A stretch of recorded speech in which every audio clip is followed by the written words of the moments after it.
Saudara-saudaraku, saya mengajak Bapak Ibu, saudara-saudara sekalian pada kesempatan ini dengan rela, ikhlas, sungguh-sungguh memikirkan, membayangkan, berimajinasi.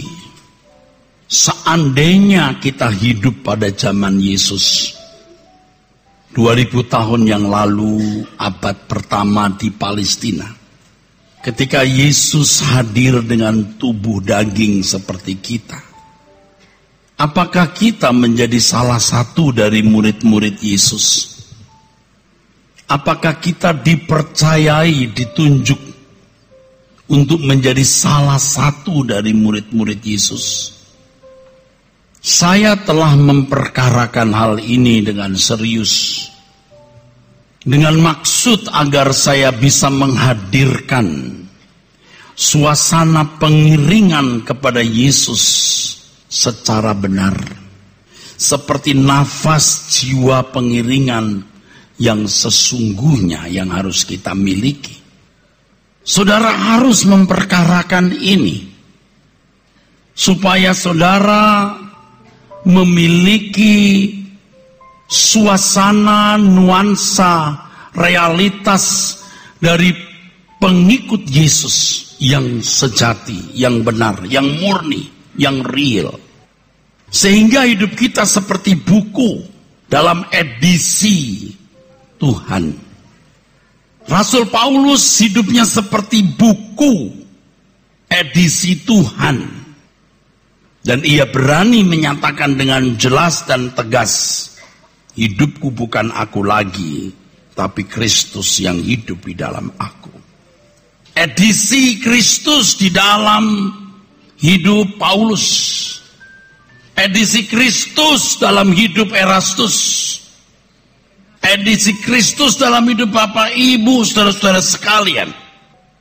Sebenarnya kalau kita jujur menilai diri kita masing-masing, kita bisa mengkategorikan kita ini termasuk pengikut Yesus yang benar, seperti salah satu murid-murid Yesus yang mengikut Yesus dari dekat dan ikut terlibat dalam pergumulan Yesus dalam menyelamatkan dunia. Atau kemungkinan besar banyak di antara kita yang memang mengikut Yesus tapi dari jauh dan tidak terlibat dalam pergumulan yang juga dialami oleh Tuhan Yesus.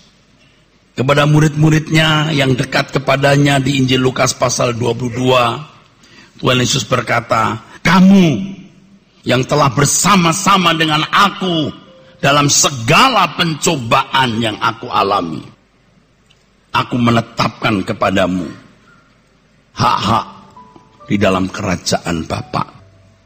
Tetapi kenyataan yang tidak bisa dibantah, banyak di antara kita yang memilih untuk tidak mengambil resiko hidup sebagai murid-murid Yesus, yang mengikut guru dari Nazaret ini, mengikut Yesus dari dekat dan ikut terlibat dalam pergumulan Tuhan kita, harus meninggalkan hidup dalam kewajaran seperti anggota masyarakat lain, meninggalkan hidup kewajaran seperti masyarakat lain.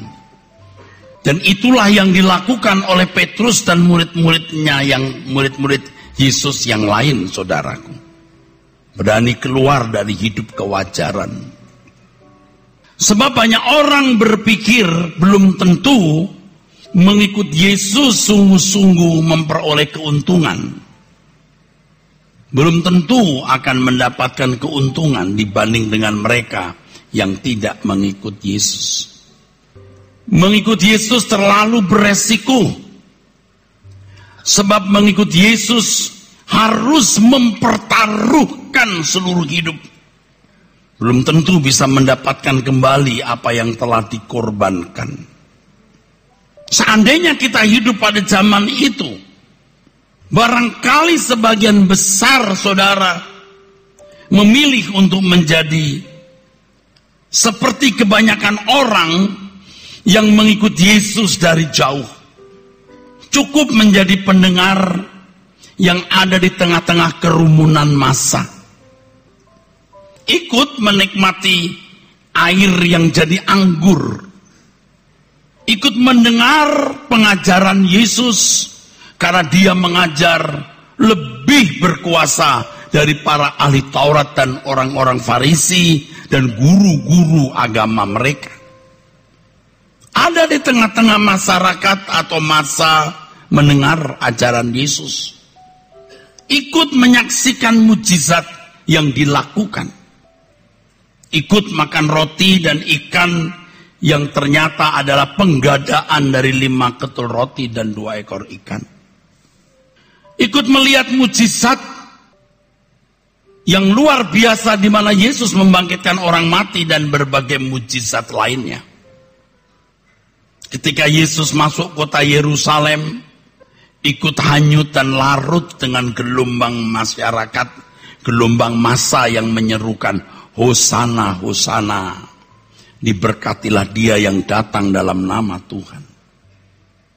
Ketika Yesus diseret oleh penguasa Romawi atas prakarsa para pemuka agama Yahudi, orang-orang yang ikut Yesus dari jauh tetap aman.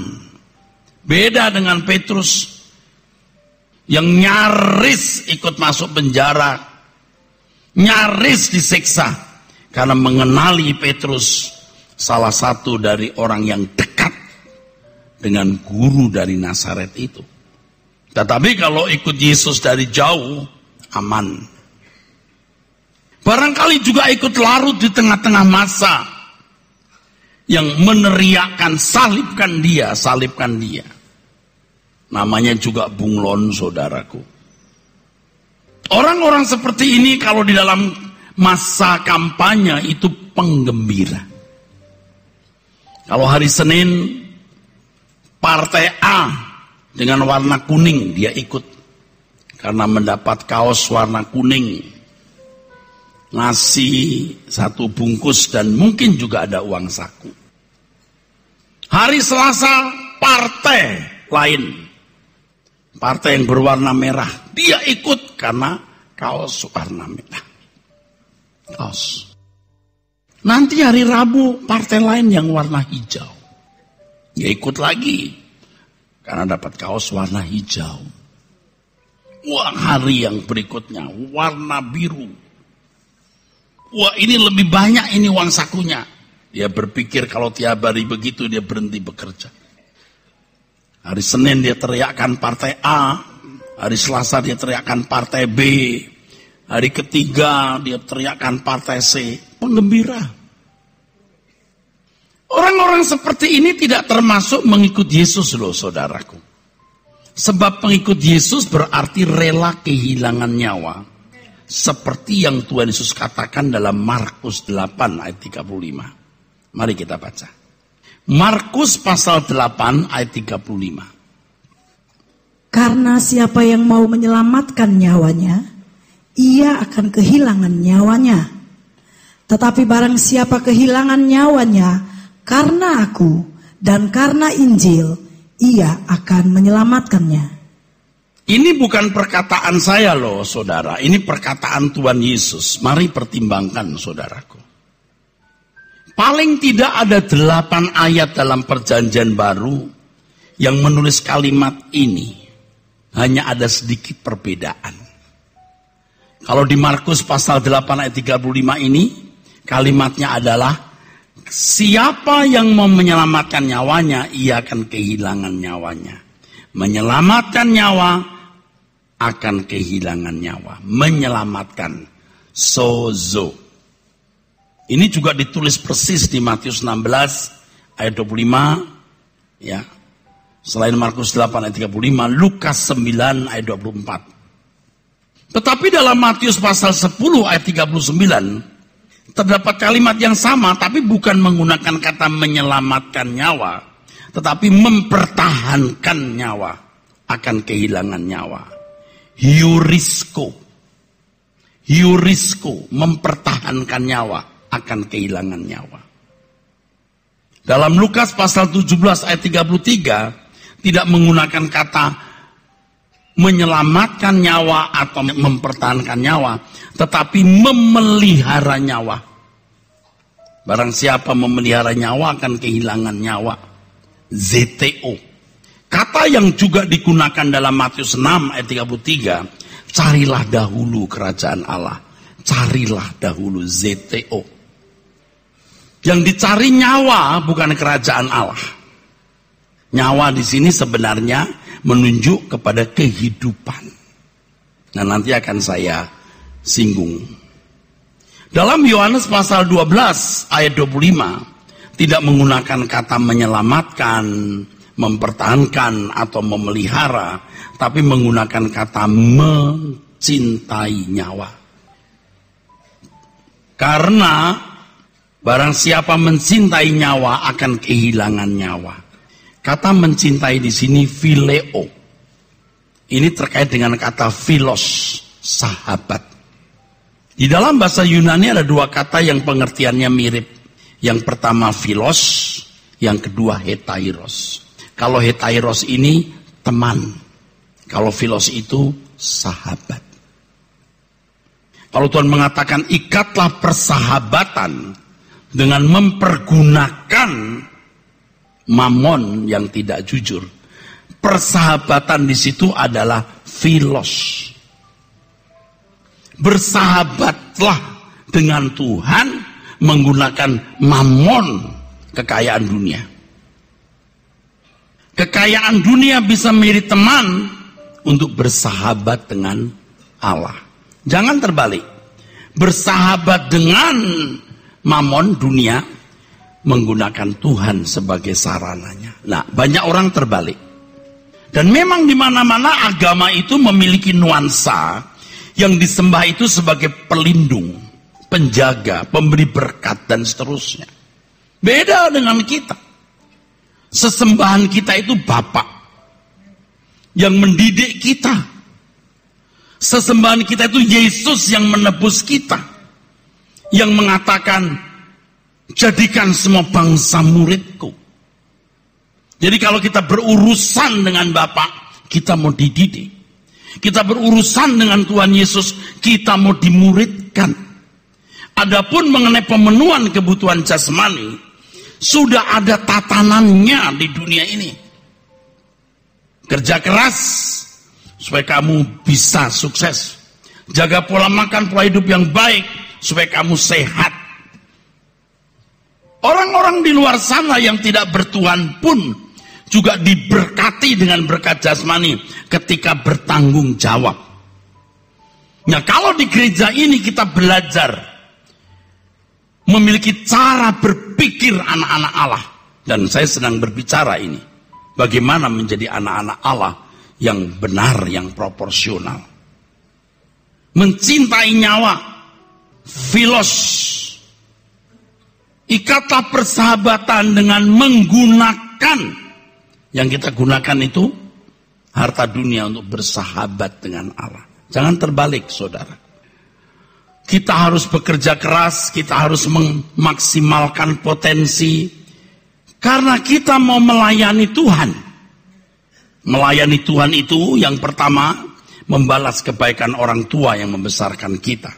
2, tidak menjadi beban bagi orang lain. 3, yang pertama keluarga besar kita. Yang keempat baru masyarakat sekitar kita. 5, harus mendukung pekerjaan Tuhan.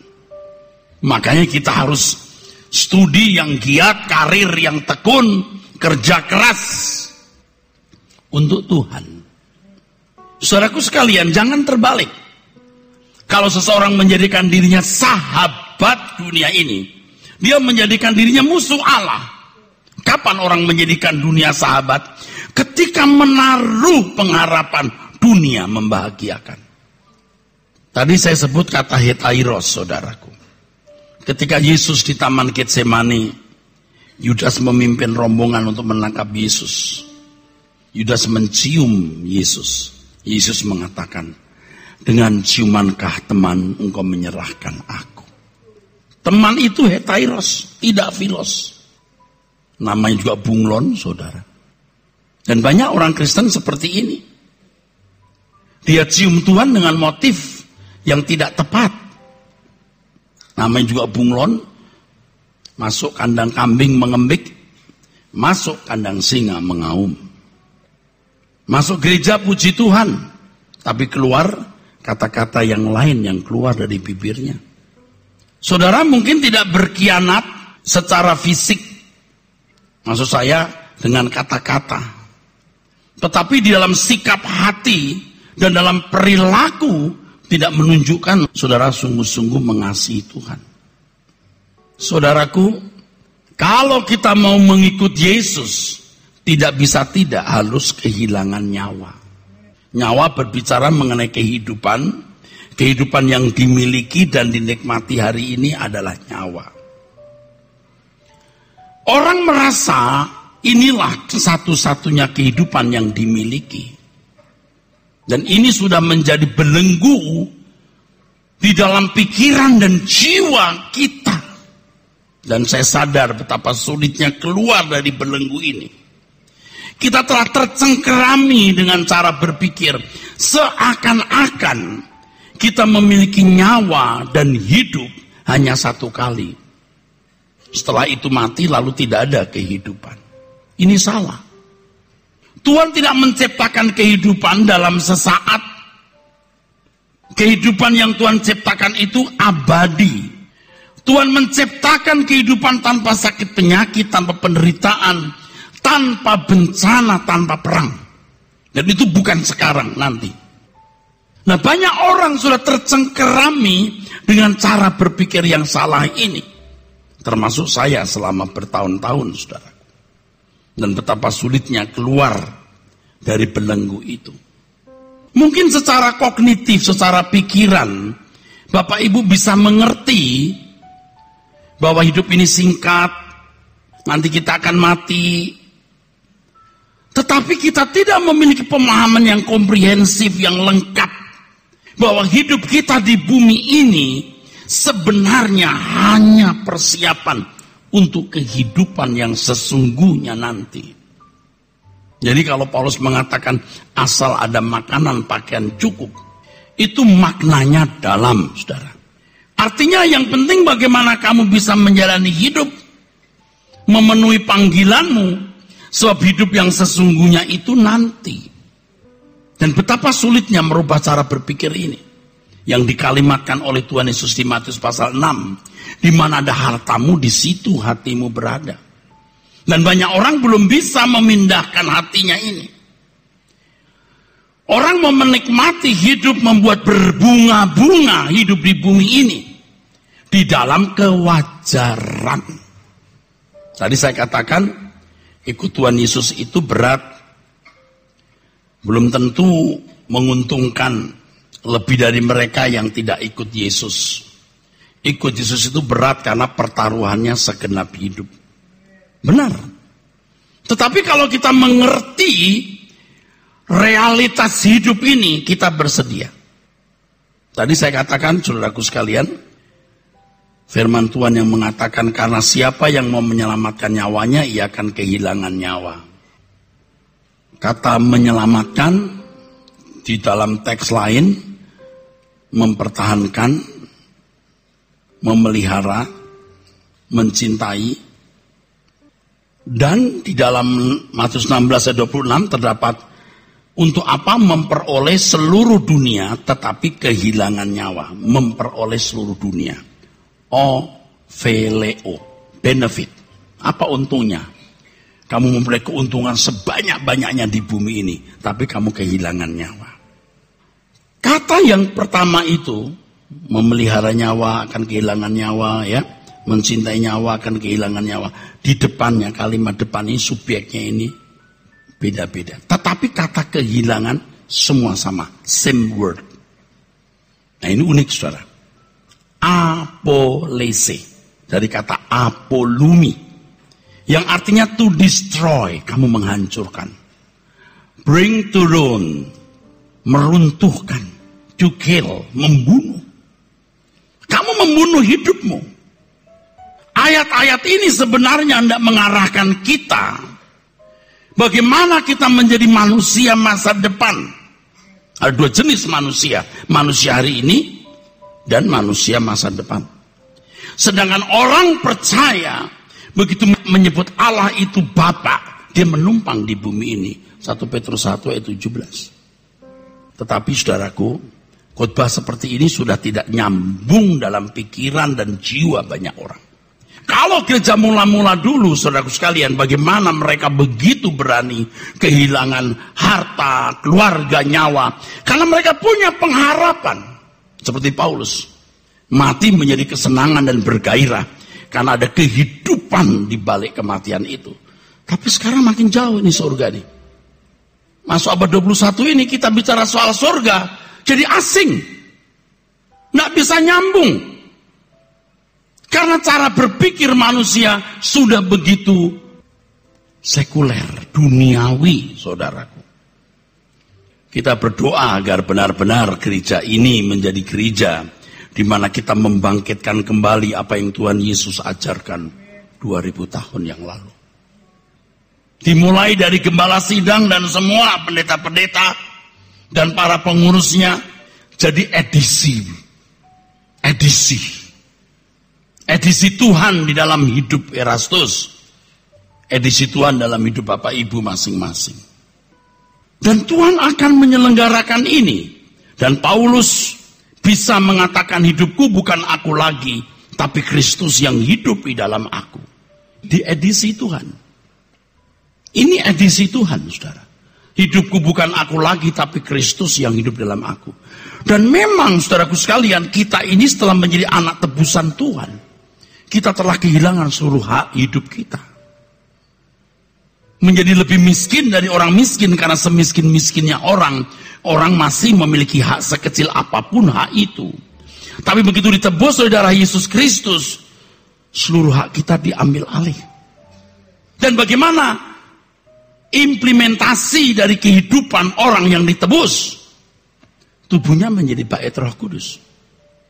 Cara berpikirnya harus cara berpikir Kristus. Maka kita berkata, miliki pikiran dan perasaan Kristus. Ini diubah, gaya hidupnya diubah, edisi baru. Nah sekarang kalau saudara lihat hidup saudara ini edisi apa? Edisi dunia atau edisi Yesus? Kalau kita ikut Yesus, kita menerjemahkan gaya hidupnya. Ingat yang saya gambar di sini dan selalu akan saya gambar di sini. Ini Nazaret, salib, Tuhan Yesus naik. Jangan memandang Tuhan hanya sebagai yang berkuasa di sini.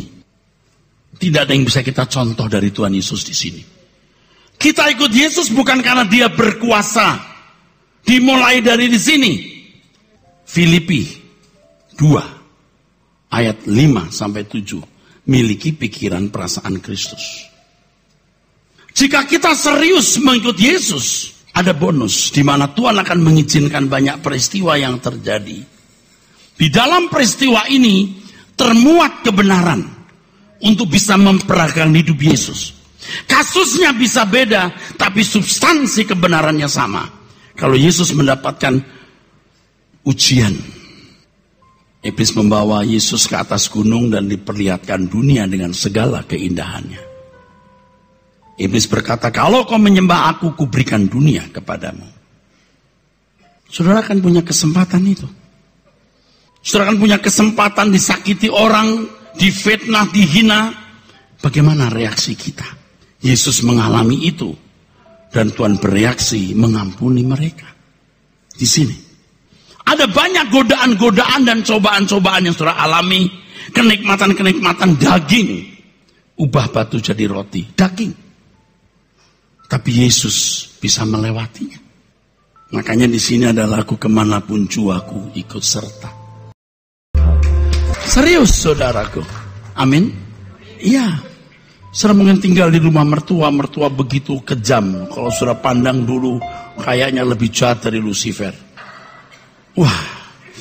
Lalu saudara bertekad, aku mau cerai saja. Biar dia tahu rasa. Dia tidak pernah lihat cucunya lagi. Tapi setelah datang dari Rehobot, Allah mau membentuk aku lewat peristiwa ini. Mertua juga sudah tua, mau kemana, akan mati. Mati juga. Lebih berkat memberi daripada menerima. Saudara pulang dari sini, saudara bawa kue tio sirem. Saudara bawa. Mertua heran, kamu kesambet apa bawa kue tio sirem? Biasanya kamu yang sirem saya. Ini kenapa begini? Implikasinya begitu. Istri-istri yang lihat suami udah nek, rasanya nek. Sekarang jangan nek dulu. Kita mau rubah dia. Jangan berkata enak di dia, susah di gua. Nah, suami yang tadinya cerewet, galak, kasar, sekarang berubah. Istri bingung dan tanya, "Bab, kesambet apa kamu?" Edisi baru. Edisi yang akan terus berlangsung atau berkelanjutan sampai kekekalan. Kalau surah edisi dunia, firman Tuhan mengatakan, engkau akan binasa bersama dunia. Engkau akan binasa bersama dunia. 1 Yohanes 2 ayat 15 sampai 17.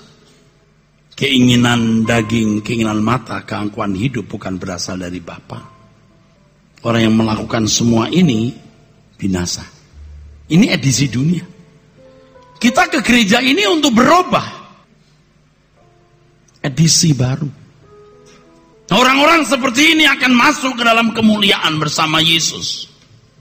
Menjadi manusia masa depan. Kolose pasal 3 ayat yang keempat. Apabila Kristus yang adalah hidup kita. Kristus yang adalah hidup kita. Ini edisi Tuhan. Hidupku bukan aku lagi, tapi Kristus yang hidup di dalam aku. Edisi Kristus. Jangan soal-soal kecil kita berantem di gereja. Ini edisi siapa? Dan terus terang ya, kadang-kadang ada orang yang sudah cukup umur atau lewat umur, sudah di atas 50 tahun, 60 tahun. Karena masih edisi dunia, walaupun jabatannya majelis, jabatannya aktivis, tidak memberkati. Tolong berubah, saudaraku. Jangan soal-soal kecil kita berkelahi, saudaraku. Bapak ibu sudah menikah 25 tahun, masih mau cerai. Ini terjadi ya saudaraku. Kalau tersinggung saya minta maaf ya. Ini kan kejadian di banyak tempatnya. Sudah punya cucu, bisa lo datang ke gereja berkata, "Pak, saya mau cerai." Lah, nenek begini mau cerai, mau ngapain? Kenapa? Kita terlalu lama jadi orang Kristen yang hanya beragama Kristen, tapi tidak mengikut Yesus. Edisi gereja, edisi agama Kristen, edisi dunia, tapi bukan edisi Tuhan. Kita harus berkata, "Tuhan tolong aku." Dan yang satu ini saya tidak bisa menolong saudara. Karena ini sangat terkait dengan hubungan pribadi saudara dengan Tuhan secara pribadi. Interpersonal dengan Tuhan Yesus. Saudara yang harus berkata, "Tuhan bentuklah aku. Jadikan semua bangsa muridku," kata Tuhan Yesus. My own disciple. Bukan muridnya pendeta. Bukan muridnya gereja. Justru hari-hari hidupmu yang menentukan kualitas kekristenan saudara.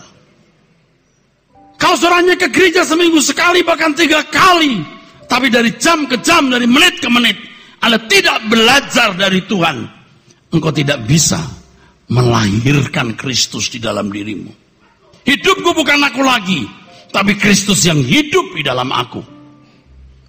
Dan jikalau Kristus yang adalah hidup kita menyatakan diri kelak, kita pun akan menyatakan diri bersama-sama dengan dia.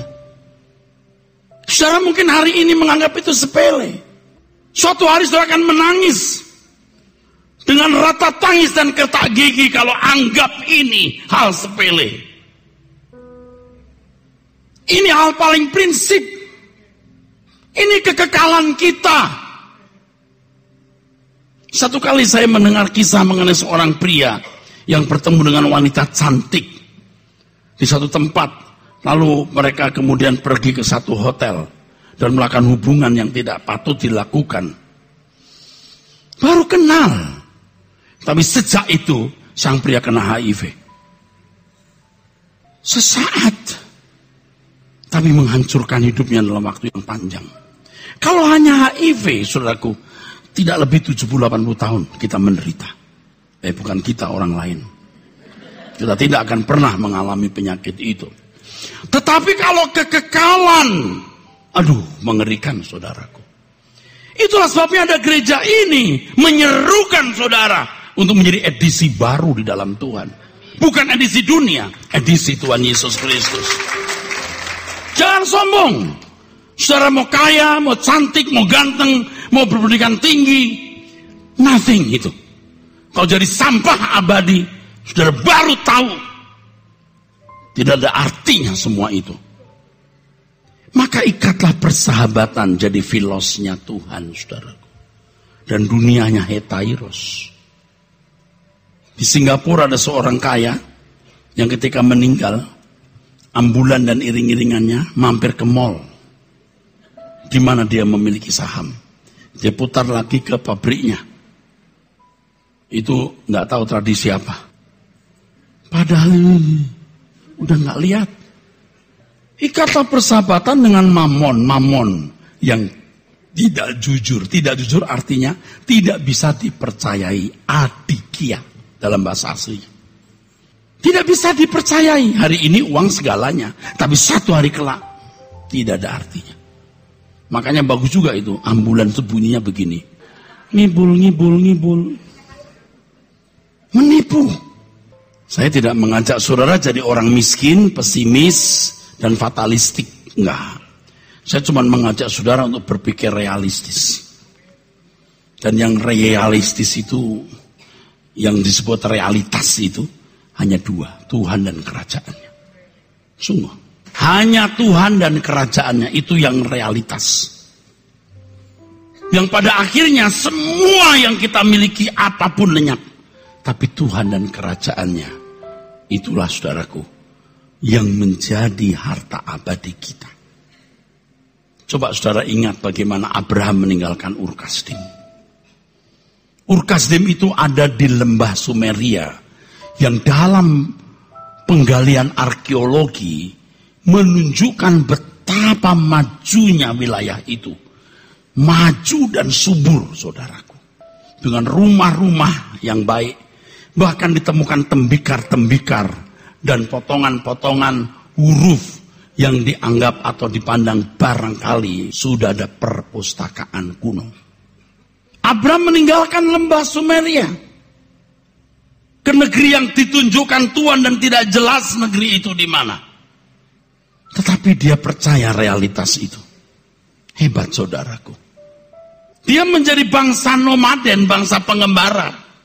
Hidupnya menjadi tidak wajar lagi ketika ia ikut jejak Elohim Yahweh. Ia pantas disebut bapak orang percaya. Dan kita disebut anak-anak Abraham karena iman. Asal kita punya iman seperti Abraham. Iman itu bukan hanya keyakinan dalam pikiran, bukan sekedar pengaminan akali atau persetujuan pikiran. Iman itu tindakan. Keberanian meloncat, keberanian melompat ke satu ruangan yang kita tidak tahu, tetapi dia menunjukkan bahwa itu baik dan kita melompat. Saya bersyukur kepada Tuhan, saya ini dipaksa Tuhan untuk bisa khotbah seperti ini. Sekarang lagu-lagu tentang kematian, sampai orang kalau dengar nama saya ada yang bilang pendeta kematian. Padahal saya tidak selalu khotbah kematian loh. Tapi itu menjebak saya, saudaraku. Kalau tidak saya jadi munafik, saya khotbah soal kematian, bawa aku pulang, tapi saya sendiri takut mati, munafik. Maka saya berusaha untuk melekat dengan Tuhan dan menemukan banyak kebenaran ini, saudaraku. Itu ibarat ilustrasi begini, saudara. Ada seorang yang suruh menyeberang sungai. Banyak buaya. Nggak berani. Tapi tiba-tiba ada seorang yang nyebrang, wah, masuk ke sungai. Dia injak itu kepala buaya, sampai nyebrang. Wah, orang tepuk tangan. Wah, hebat. Ditanya, kenapa kamu bisa begitu berani? Saya nggak berani. Ada orang dorong saya dari belakang. Didorong, dia nyemplung. Oh, tidak mau dia nginjek kepala buaya. Tuhan tuh kalau sayang kita sering bikin begitu. Usaha kita dibuat habis, kita dikhianati orang, bla bla bla. Baru kita bisa memikirkan langit baru, bumi baru. Ada orang-orang di sekitar saya yang saya katakan, kalau kamu tidak mengalami ini, kamu tidak bisa ikut saya. Kamu terlalu nyaman hidup. Tapi dengan kejadian-kejadian ini, kau mengarahkan matamu ke langit baru, bumi baru. Terus terang ya, orang kaya sukar masuk surga itu benar. Sukar bukan berarti tidak bisa loh saudaraku. Karena ada orang-orang kaya yang masuk surga juga. Ketika berani mempertaruhkan hidupnya untuk Tuhan. Jangan saudara lalu berkata, wah gila, gua gak bisa masuk surga. Sukar, bukan gak bisa. Sukar, maka saudara harus sungguh-sungguh merubah cara berpikir dan gaya hidup saudara. Ini Injil yang sejati saudara. Dulu gereja begitu melekat dengan surga. Mati pun gak takut. Tapi makin jauh, ketika tahun 380 Masehi, gereja menjadi agama negara. Eropa dimasehikan oleh Kaisar Theodosius Agung. Yang dimulai dari Kaisar Konstantinus tahun 312 kira-kira. Kekristenan malah ambruk. Bahkan kekristenan tidak mampu memperbaiki moral rusak orang Roma. Yang akhirnya ambruk abad ke-5. Dan muncul kekuatan baru abad ke-6-7 dari Arab. Dan nyaris Eropa juga kehilangan kekristenan. Hari ini Turki habis. Sebagian Spanyol sempat dikuasai. Kekristenan tidak mampu menyelamatkan Eropa. Hari ini kalau sudah ke Eropa, gereja-gereja kosong. Ada yang salah di sini. Tapi sudah tahu betapa hebatnya orang-orang Kristen.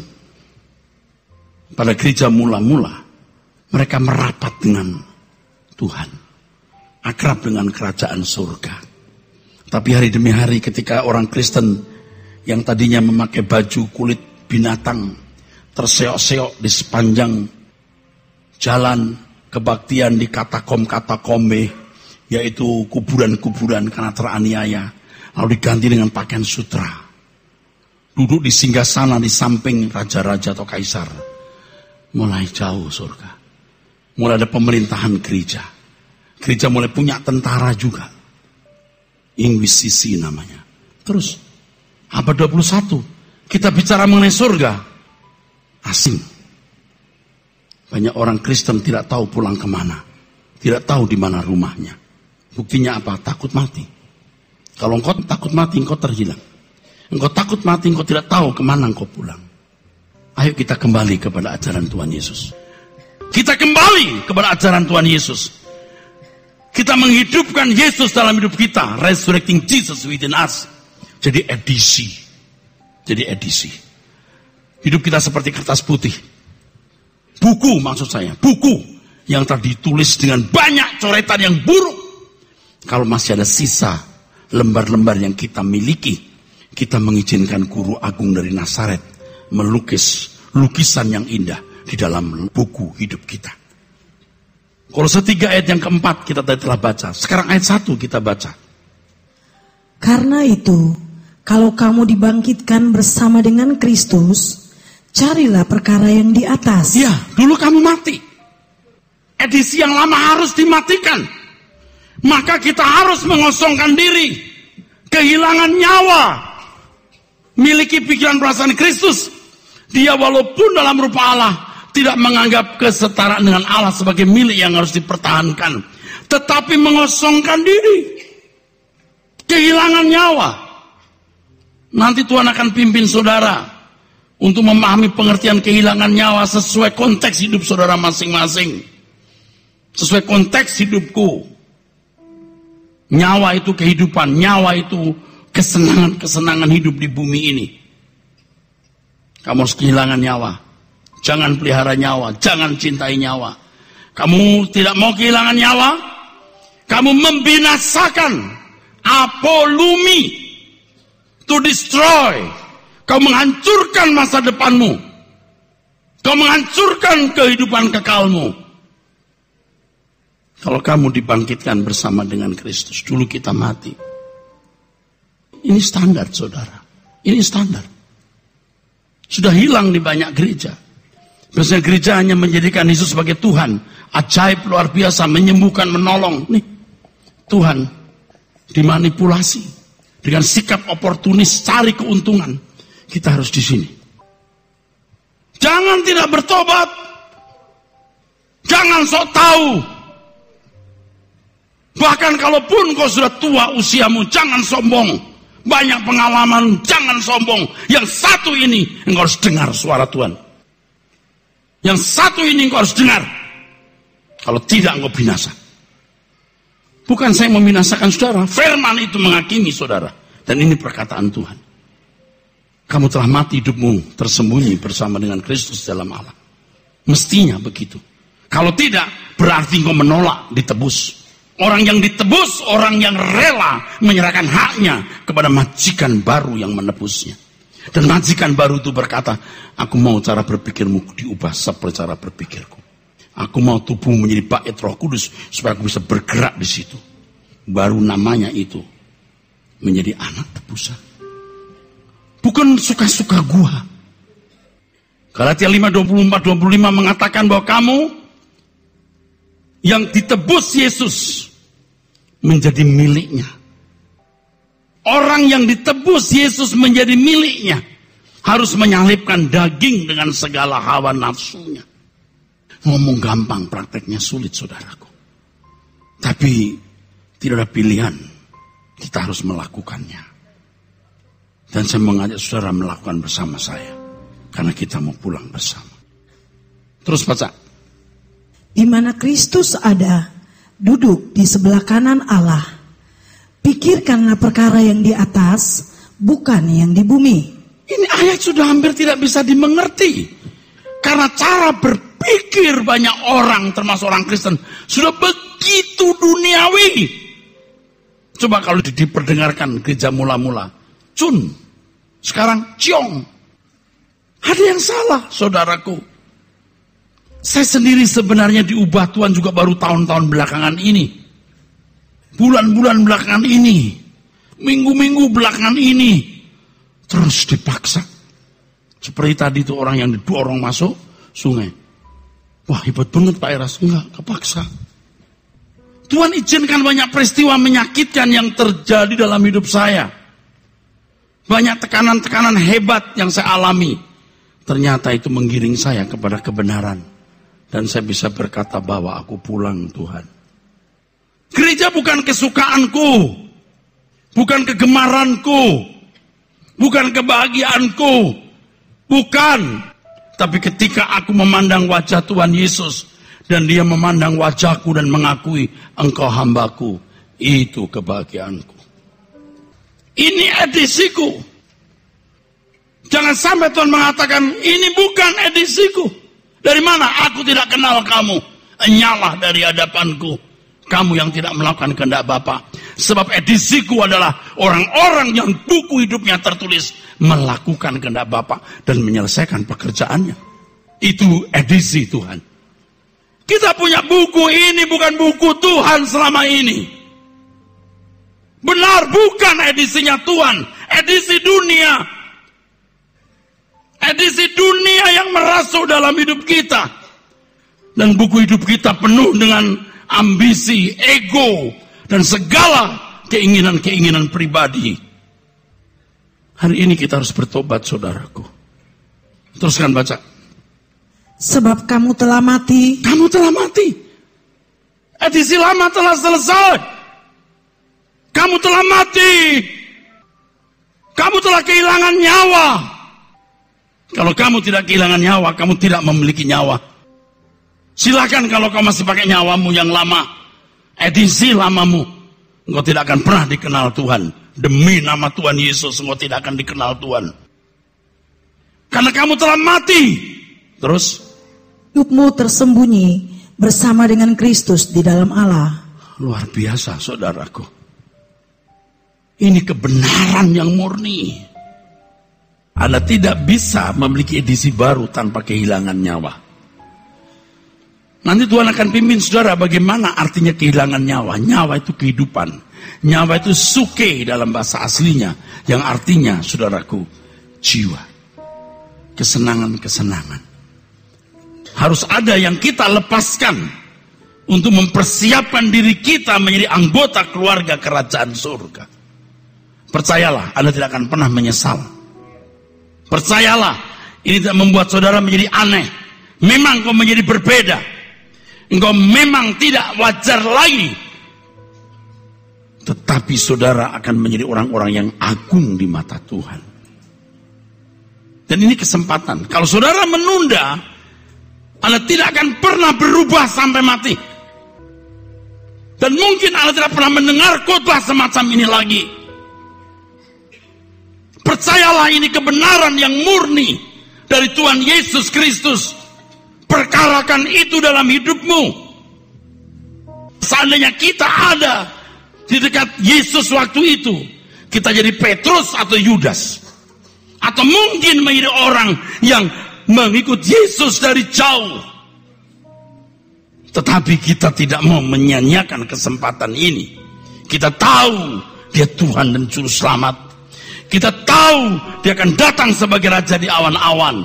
Kita tahu bahwa Dia Allah yang benar, Juru Selamat yang benar, dan kita memilih Dia. Amin.